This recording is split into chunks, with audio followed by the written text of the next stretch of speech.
welcome you this evening. And before we get off to our programming, I want to acknowledge that Vocal Eye is broadcasting to you this evening from the unceded ancestral and traditional territories of the Squamish, the Musqueam, and the Tsleil-Waututh peoples. And as we are all connecting and gathering through this magical Zoom platform, I'd love for each of you to take a moment and just acknowledge the lands that each of you are settled on. I know I feel truly honored to live, to work, and to play on the lands that I am settled on. So welcome to tonight's Wednesday performance. It's March the 3rd. Tonight we offer you our 35th, number 35 virtual Vocal Eye event. This one is highlights of Pandemic Postcards. Pandemic Postcards is a Harborfront Theater collective, and we're going to talk a little bit about what Pandemic Postcards was, because it was something that was done in 2020. So we'll share with you what that's all about in just a moment. So welcome again, everybody. I'm Amy, if you don't know me, and I'm the Community Outreach Coordinator here with Vocal Eye. My pronouns are she, hers, and I'll be your host for this evening, and I'm so to do so. A few of my own house things just before we get started is that I really would love to just extend a huge thank you to you all for joining us week after week. We offer something different every week, and you know, it's a mixed bag. We go from dance to virtual tours to art installations to plays, described plays, and all sorts of different content. So tonight is just another example of the mix of arts that we bring over this platform to you all. And we make them as accessible as we possibly can for our audiences who are blind and partially sighted.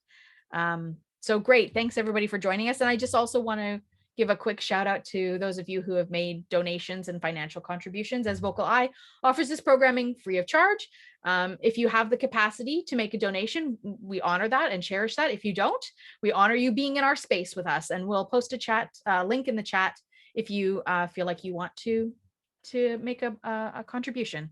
And just a reminder, everybody is welcome to join us, friends. So I encourage you to sign up for our newsletter. I encourage you to register for our events, and then you'll get a weekly reminder of what events are happening when, and you can keep up to date with all of our programming, or you can reach us on our hotline. We've got a brand new hotline. It's 1-833 live I, LIVEEYE. So it's easy to remember, 1-833 live I.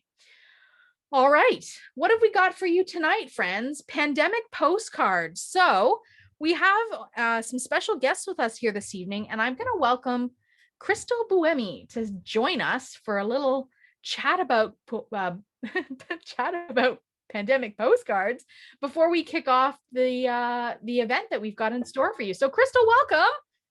Hi, Amy. Thanks so much for having me. I'm so excited that you're joining us because Pandemic Postcards was near and dear to my heart when it was created. How about you? Yeah, definitely. It came just in time. I think for our creative minds, we needed it. So it was great. Yeah, it felt like something that was kind of a gift out of nowhere. So I'll just sort of set the parameter and then talk about how you got involved. But Pandemic Postcards through Harborfront Center in Toronto solicited 21 artists with disabilities from across the world to submit a postcard, which was like a 3-ish minute video of their artistic practice. So we all did that, and then they released these on a timed release, one postcard a day for 21 days in September of 2020. So how did you become an artist for this particular project, Crystal? So it was actually through Alex, who was the curator of the series. Mm-hmm. I had just met her about a month before Pandemic Postcards came to be. We were actually starting to talk about working on a collaboration on a film, which we're actually just in post-production of that film. So stay tuned for that. Awesome. But yeah, so I had been doing some work with Creative Users, which is an amazing organization here based in Toronto, and working with disabled intellectual as well community. And through the kind of grapevine, she found out about my work. I do a lot of kind of mixed media animated type of work, and she thought it would be perfect for her her idea to kind of mix our two approaches to filmmaking. So yeah, so we were kind of working we were in the grant phase of our production, and she was also doing this, and she was like, I'm sorry that we haven't been able to start the film, but maybe this will kind of still get you, working on something. And I like Mhm. I said earlier, I very much appreciated that opportunity. So how did that feel for you as an artist? Because I was approached maybe same thing by Alex, Mhm, who I had met in other spaces, and she mhm. said, "What do you think about this opportunity?" And I thought, "Sounds like fun." Um, but I think I was approached like Mayish for a September release. So I had some time to think about it, and Right. what I wanted to create. So for you, what did it feel like being sort of an artist, kind of, sort of, we was like early days in the pandemic, but not so early, like we had sort of been a little used to it and Right. maybe feeling a little stuck in our creative. So how did that feel for you as an artist to be asked to do a piece that for this platform? I think at first, to be honest, I felt a bit overwhelmed because I hadn't had an opportunity to create during the pandemic. I had done just some small little things in my studio to kind of keep me going, that I had ideas, from earlier. Mhm. But I was lucky enough that I was actually doing some online teaching, doing actually a seniors animation program, which was amazing. So I was kind of diving into that, but kind of felt like as an artist, I was putting that to the side a bit because I didn't really know how to approach it in that time. And I feel like a lot of other artists related to this, and just everyone in general, that when we started doing lockdown a year ago, my first reaction was, you're kind of pure in survival mode. And so creativity felt like something almost, like luxurious. Like it didn't feel necessarily like it was the main focus. So it took me a while. And so when Alex, came up with this idea and presented it to me, at first I was a bit overwhelmed and just like, oh, can I even create, and mentally am I kind of in the headspace to do it? But quickly I put those doubts to the side and was like, might as well just give it a shot.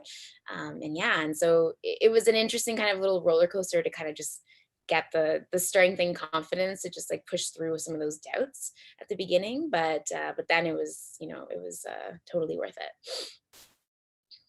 I felt a little similar, to be honest with you, even though I had enough time to create something. Mhm. Almost having that much time was the anxiety, which Right. about, I've got this time, but I actually work really well with deadlines. So I need somebody to say, this is the hard deadline, have it to me by this date. But it really was like, well, have a think on it, see what you like to do.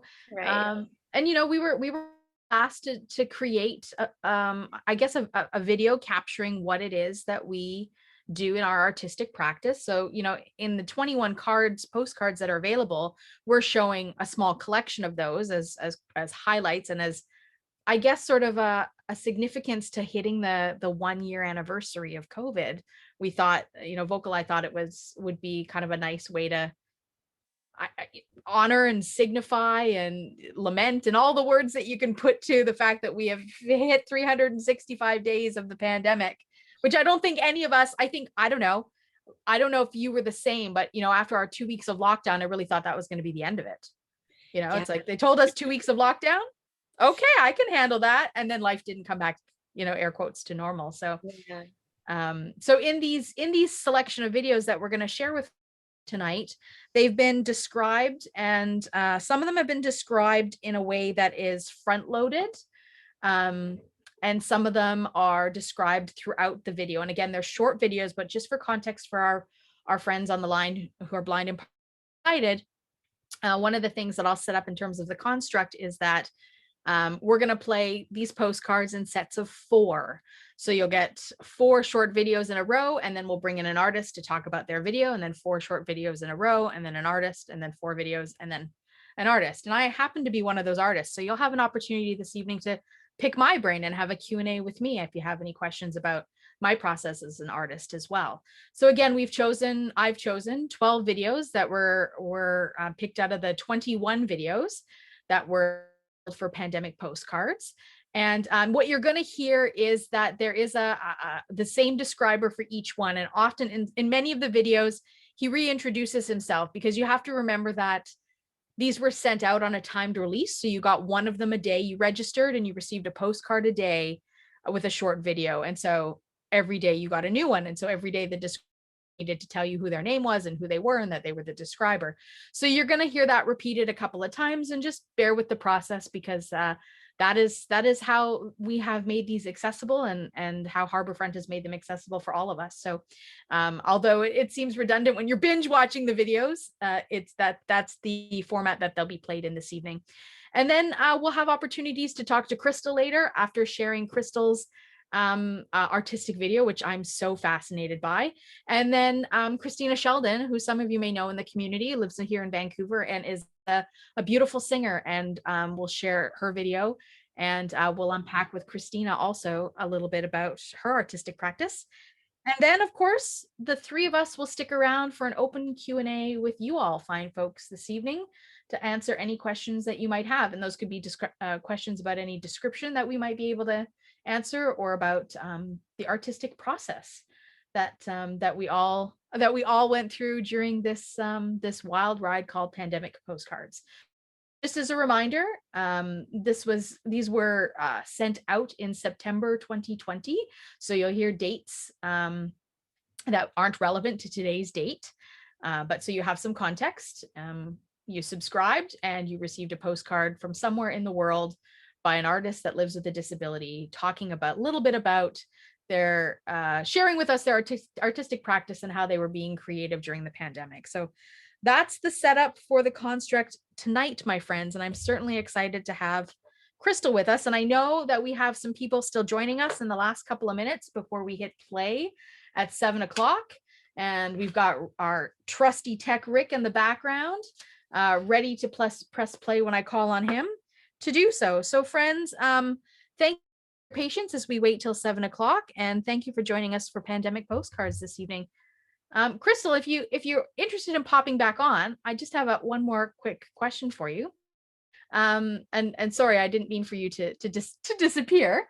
But I just we'll talk about this in the Q&A. But when can we? You mentioned this video that you've just wrapped in post, and so I'm wondering when we might have an opportunity to see that.